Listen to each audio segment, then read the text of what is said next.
Good morning friends. నేను ఎప్పుడో 5-6 సంవత్సరాల క్రితం యూట్యూబ్లో ఒక వీడియో చూసా. చైనా దేశంలోనే ఏ దేశంలోనో ఏదైనా పెళ్ళిళ్ళు జరిగితే బంధువులు ఒకరికొకరు సంబంధం ఉండదు కాబట్టి ఇది వాళ్ళకి ఎవరో కొంతమంది మన మ్యారేజ్ అరేంజ్మెంట్ చేసే వాళ్ళలాగానే చుట్టాలలాగా రావడానికి వాళ్ళకి ఇంత డబ్బులు ఇచ్చేవాళ్ళంట. వాళ్ళు వచ్చి బావ, అక్క, మామ, మరదలని ఇటు సరసాలుగా పెళ్ళి అయిపోయేదాకుండి ఆ పేమెంట్ తీసుకొని ఆ కార్యక్రమాన్ని పూర్తి చేసుకొని పోయేవాళ్ళంట. అలాగే చనిపోయిన వాళ్ళకి ఎవరు లేని ఇప్పుడు ఈ రోజుల్లో ఎవరు ఉండటం లేదు కదా, అంటే ముందుగానే వాళ్ళు ఫ్యూచర్ చూపించారు. ఇప్పుడు అలాగే జరుగుతుంది. వాళ్ళకి డబ్బులు ఇస్తే వాళ్ళే వచ్చి ఏడిసి శోకండాలు పెట్టి ఏడిసి అప్పుడే పోయావు అది ఇది ఏడిసి ఆ కార్యక్రమాన్ని వాళ్ళే మోసి పడేసి ఆ కార్యక్రమాన్ని డబ్బులు తీసుకొని వెళ్ళిపోయేవాళ్ళంట. నేను అనుకున్నాను ఇది వేరే దేశంలోనే ఉంది, మన భారతదేశంలో ఇలాంటి సాంప్రదాయం రాదు అనుకున్నాను. కానీ రాబోయే రోజుల్లో దగ్గరలో ఉండే ఆ రోజులు వస్తాయి. ఎందుకు వస్తాయి అంటే మానవ సంబంధాలు పూర్తిగా మంట కలిసిపోయాయి. ఎందుకు కలిసి ఇప్పుడే నేను ఇన్స్టాలో ఒక వీడియో చూసా. ఏ వీడియో అంటే మీ బాధలు చెప్పుకోవాలంటే 100 రూపాయల ఫీజు, మాతో షేర్ చేసుకోవాలంటే మేము వినటానికి ఆలకించడానికి ఇంకొట్టడానికి 100 రూపాయల ఫీజు, అలాగే మీతో కలిసి ఆడవాలంటే 500 రూపాయల ఫీజు, ఇంకా మీ అందరితో కలిసి నవ్వుతా సరదాగా ఎంజాయ్మెంట్గా మాట్లాడి 1000 రూపాయల ఫీజు, దానికి నేను రెడీగా ఉన్నాను, ఫీజు కట్టండి, హ్యాపీగా మాట్లాడండి, ఎవరు లేరని బాధపడద్దు అనేది ఒక రీల్ చూసా. అట్నే అలాంటి రోజులు కూడా వచ్చినాయి. ఇప్పుడు మనం ఇప్పుడు అట్లాంటి వినాలన్నా కానీ డబ్బులు కట్టాలి. నేను జనరల్గా చెప్పాలంటే ఇది వాస్తవంగా నాకు ఎప్పుడో జరిగింది. మన బంధువుల్లోనే చేస్తుంటాము. బంధువులకి డబ్బులు ఎందుకు ఇస్తాం, మనం ఇచ్చేందుకు మోసపోతుంటాం అంటే ఇట్లా ఎవరు వినేవాళ్ళు లేక మన ఘోష వాళ్ళు బాగా ఆలకిస్తారు కాబట్టి ఆలకిచ్చిన వాళ్ళు వీళ్ళంటే ఫీజు అడిగారు, వాళ్ళు ఫీజు అడగరు, చేబదులుగానో అవసరానిగానో డబ్బులు తీసుకుని ఎగ్గొడుతుంటారు. ఆ తర్వాతనే విరోధం వస్తుంటుంది. అలాగా ఇప్పుడు నేను ఇన్స్టాలో చూసిన రీలు అప్పట్లో నేను అక్కడ చైనాలో ఎక్కడ జరిగిందనేది నిజం అవుతుంది వాస్తవం చెప్పాలంటే ఈ రోజుల్లో. అంటే ఒకరికొకరికి మానవ సంబంధాలు పూర్తిగా లేవు. పూర్వం రోజుల్లో ఎందుకంటే పట్టణాల కన్నా కూడా పల్లెల్లో బాగా జనాలు ఉండేవాళ్ళు, అందరికీ వ్యవసాయం ఆధారితమయ్యేది. ఆ రోజుల్లో రోడ్లు సరిగ్గా ఉండేవి కాదు. అందువల్ల ఒకరికొకరి అవసరం కాబట్టి ఎన్ని గొడవలు వచ్చినా మధ్యవర్తులు పరిష్కరించేవాళ్ళు. పెళ్ళిళ్ళు చేయాలంటే వంట మాస్టర్లు వాళ్ళు ఉండేవాళ్ళు కాదు. నా చిన్నతనంలో నేను చూసింది, నాకు చిన్నతనంలో తెలుసు. నా పెళ్లి కంటే వంట మాస్టర్లు వచ్చారు. ఆ తర్వాత పెళ్ళి వంటలు వంటలు చేసేవాళ్ళు అందరూ ఆడవాళ్ళందరూ కలిసి కూరగాయలు తరిగేవాళ్ళు, అన్ని రకాల పనులు చేయాలంటే మనుషులతోటే పని. అప్పుడు ఏంటంటే అందరిని కలగలుపుకొని పిలిచేవాళ్ళు. పిలిచి పలుకున్న వాళ్ళు కూడా పలకరించుకొని మళ్ళీ నీకు అవసరం ఉంటుందిరా ఆ రోజు మళ్ళీ అట్టానే నచ్చ చెప్పి మధ్యవర్తులు చెప్పి చేసేవాళ్ళు. అలాగే ఆ సమయానికి వచ్చేవాళ్ళు. కాకపోతే అప్పుడు కూడా స్వార్థపూర్తమైన రోజులే, అవసరాలు ఒకరికొకరు అవసరాలు కాబట్టి వచ్చేవాళ్ళు. తర్వాత కొంతకాలం పోయిన తర్వాత ఏమైందంటే కొంచెం రోడ్లు వేయటం, కొంచెం మనకి ఇట్లాంటి వసతులనే మౌలిక వసతులు కల్పించడం ఎక్కువైపోయింది. అంటే వంట పనులు చేసేవాళ్ళు సపరేట్గా రావటము, ఇంకా ఏ పనికి ఆ పని గ్యాస్ పొయ్యిలు రావటము, ఇంకా దానికి వచ్చారు కాబట్టి ఆ వంట వాళ్ళకి డబ్బులు ఇచ్చి తలకాయ నొప్పి అంతెందుకు బంధువులు పిలిచి సరిపోతే మా జనరేషన్కి వచ్చేది అలా వచ్చేసింది మా పెళ్ళిళ్ళ టైంకి. ఇంకా తర్వాత ఇంకా రాను టెక్నాలజీ మారిపోయి ఏటికి వాటికి వడ్డిచ్చే వాళ్ళు కూడా, అప్పుడు వడ్డిచ్చేవాళ్ళు వంట ఊరి చేసేవాళ్ళు, వడ్డిచ్చేవాళ్ళు మళ్ళీ మన వాళ్ళు కావాల్సి వచ్చేది. అప్పుడు కొంతమందికి ఐక్యవచ్చాం. తర్వాత వడ్డించేవాళ్ళు క్యాటరింగ్ వాళ్ళకి ఇవ్వటం, వాళ్ళే వడ్డించడం, ఎవరందరూ వాళ్ళు పెట్టిన కాడికి తింటే వెళ్ళిపోవడం. అంటే ఇంకా నాకు అది కావాలి ఇది కావాలి ఆప్యాయతగా, ఇదిగో ఇది వేసుకో బావా, ఇది వేసుకో అక్క, ఇది వేసుకో చెల్లెలు అని సరదాగా మనకి కొసరి వడ్డించేది పోయింది. వాళ్ళు లిమిట్గా కొద్దిగా వడ్డిస్తారు, ఇంకా మళ్ళీ పిలిచినా కూడా పలకరు. అలాంటి సిస్టాన్ని అప్పచెప్పారు. ఇంకా తర్వాత చదివింపులు ఇస్తే మళ్ళీ తిరిగిపోయి చదివింపులు ఇవ్వాల్సి వస్తుందని చదివింపులు ఇచ్చేవాళ్ళు. ఇప్పుడు ఆ చదివింపుల సిస్టమ్ కూడా చాలామంది తీసేశారు. ఎందుకంటే ఇవాళ వాడు కూడా ఒక 100 రూపాయలు 200 చదివిస్తాడు, రేపు వాడు ఎక్కడగా ఉంటాడు, మనం అక్కడ పోయి పోకపోతే వాడు అల్లప్పుడు వాడికి చదివించాను మనకి మళ్ళీ చదివింపు రాలేదు అని అంటానే చదివింపుల సిస్టమ్ కూడా ఈ మధ్య చాలామంది తీసేశారు. ఇంకా కొంతమంది ఇళ్లలో ఉండేలే, కొంతమంది పెడుతున్నారు. ఇట్లా ఇక ఒకరికొకరికి సంబంధాలు అనేది పూర్తిగా గ్యాప్ అయి తగ్గిపోతా వస్తున్నాయి. ఇంకా మారాల్సింది ఏంటంటే ఇప్పుడు మనకి చూశారు కదా, పెళ్ళిళ్ళకి క్యాటరింగ్ వాళ్ళు ఉన్నారు, మనకి వంట చేసేవాళ్ళు ఉన్నారు, దానికి సామాను సర్దేవాళ్ళు ఉన్నారు, డెకరేషన్ చేసేవాళ్ళు ఉన్నారు. ఇంకా మనతో ఎలాంటి అవసరం లేదు, కొబ్బరి మట్టలు కట్టే రోజులు కాదు, అంతా రెడీమేడే వచ్చేసింది. ఇంకా ఎవరితో మనకు పని లేదు. ఇంకా పోతే మన ఇళ్ళ కాడ ఇల్లంతా శుభ్రం చేసుకుంటే 10 మంది కావాలి. అప్పుడు స్థలాలు విశాలంగా ఉంటాయి కదా, చుట్టూ గడ్డి ఉంటుంది. అవన్నీ శుభ్రం చేసుకొని పెళ్ళికి ముందు 10 రోజుల ముందు నుంచి ఇంటికి సున్నం కొట్టించుకోవటము, ఒక 4 రోజుల పని అదంతా, ఎందుకంటే నలుగురు వస్తే బాగుండదని అట్లా చేసేవాళ్ళు. ఇప్పుడు అది కూడా అవసరం లేదు, కళ్యాణ మండపాలు వచ్చేసినాయి. అక్కడ డబ్బులు కట్టేస్తే లక్షణంగా పోయి పెళ్లి చేసుకోవచ్చు. ఇంకా ఒకరికొకరి సంబంధం ఉండదు. హాస్పిటల్ కనుక బిల్లు కట్టే మేడం చూసిద్ది, తర్వాత బిల్లు స్లిప్ రాసిస్తుంది, దానికి అంత సంబంధం లేక మనం ఏం స్లిప్ అయిందని అడగం. ఆ సిస్టర్ స్లిప్ ఇస్తుంది, ఆడ పోయి కౌంటర్లో కట్టమంటారు, కౌంటర్లో కట్టే వాళ్ళకి సమాధానం తెలియదు. ఆ తర్వాత అదేసపోయి బ్లడ్ టెస్ట్ కడిగమంటారు, అక్కడ వాళ్ళు కాసేపు ఆగిరమ్మంటారు. అసలు మనం ఎవరిని ఏది అడగాలో మనకేం అర్థం కాదు, మొత్తం బిల్లులు కట్టడం జరిగిపోతూ ఉంటుంది.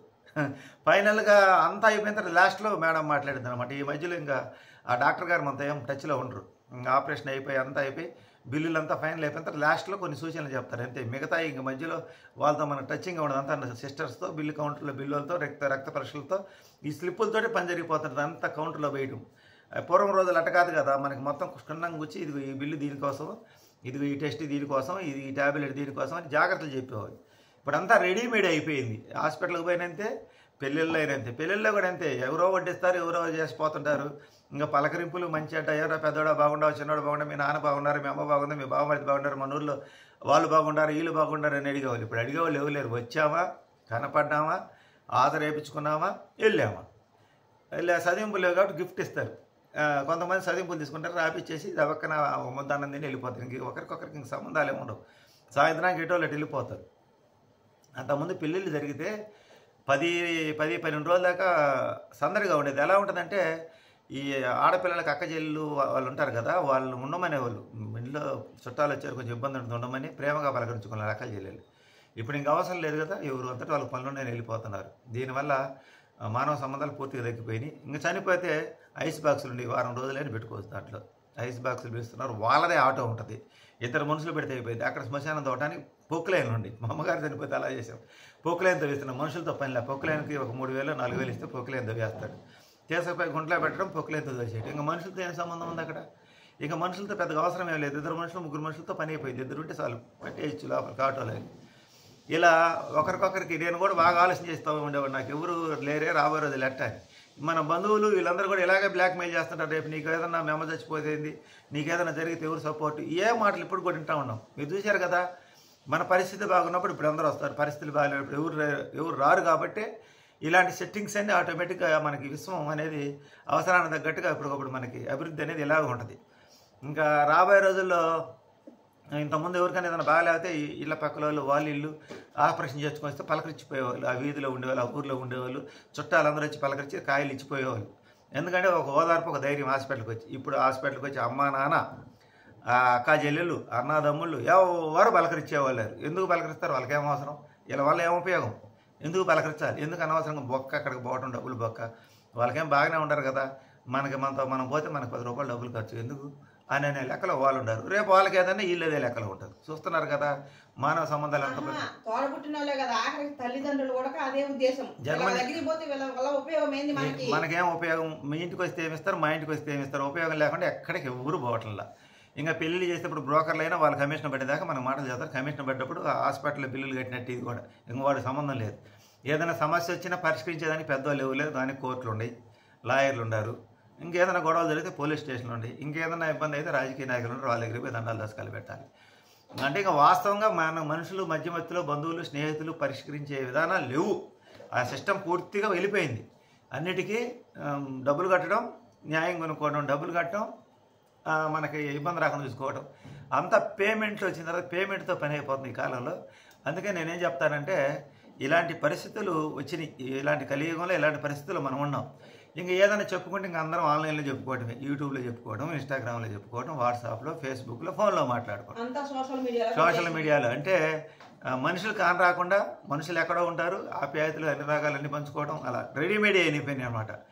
ఈ కాలంలో మీరు చూశారు కదా ఇలాంటి పరిస్థితులు. పూర్వం మర్చిపోయి ఇంకెవరికైనా ఆరోగ్యం బాగాలేకపోతే డోలీ కట్టుకుని వెళ్ళేవాళ్ళు. బస్సు సౌకర్యం లేక మనకి దారి సౌకర్యాలు కూడా సరిగ్గా ఉండవు, వాగులు వంకలకి బ్రిడ్జీలు ఉండవు. డోలీలు కట్టుకొని తీసుకెళ్ళాలి కాబట్టి నలుగురు అవసరం, బాగలేకపోతే మనిషికి పరామర్శించడం. ఇప్పుడు కాలజ్ఞానంలో బ్రహ్మంగారి కాలజ్ఞానం చెప్పారు, ఒకరికొకరు చచ్చిపోయే వాళ్ళకి బతికిన వాళ్ళకి పిండాలు పెట్టేవాళ్ళు కూడా లేరంట. ఎందుకంటే చనిపోయిన మనిషికి పిండాలు పెట్టేవాళ్ళు, శారద కర్మలు చేసేవాళ్ళు కూడా రాబోయే రోజుల్లో ఉండరు. నేను మా అమ్మగారి సంవత్సరం కూడా చేయలే, ఎందుకంటే నాకు ఎవరు సంఖ్యత లేదు. నాకు ఆ నుంచే మొదలైంది మా వాళ్ళల్లో. ఇక రేపు నన్ను చూసి ఇంకొకటి ఫాలో అవుతాడు. ఎందుకు? మనకు ఎవరితో సఖ్యత లేదు. ఎందుకు సఖ్యత లేదు?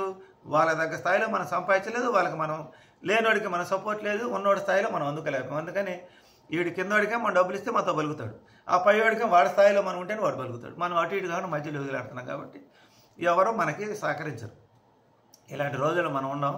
ఇంకా నేను కోరుకునేది ఏంటంటే చనిపోయిన వాళ్ళకి కూడా ఇళ్ళ ముందు రెంట్ హౌస్లో ఎక్కువ అవుతున్నాయి. ఎంత ధనవంతుల చేతులకు వెళ్ళిపోయింది పెత్తనం అంతా. ఈ భూములు కానీ ఇల్లు కానీ ఇవన్నీ సామాన్యుడు కొనడానికి ఎక్కడ అవకాశం లేదు.